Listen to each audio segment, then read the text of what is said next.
นี่แหละแต่เคยมาเนาะขนาดทำงานอะไรอยู่คือมันเกิดเรื่องอย่างนี้เอาไปทันแล้ว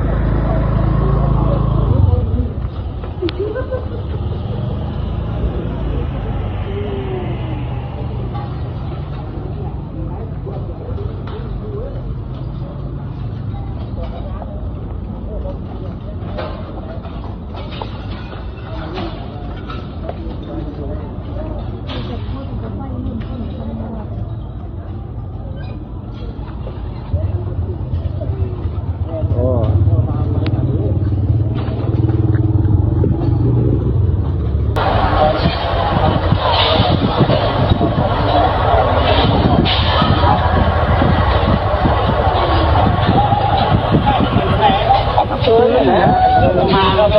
งานอะไรอยู่มันเกิดเรื่องอย่างนี้เอาไปทันแล้ว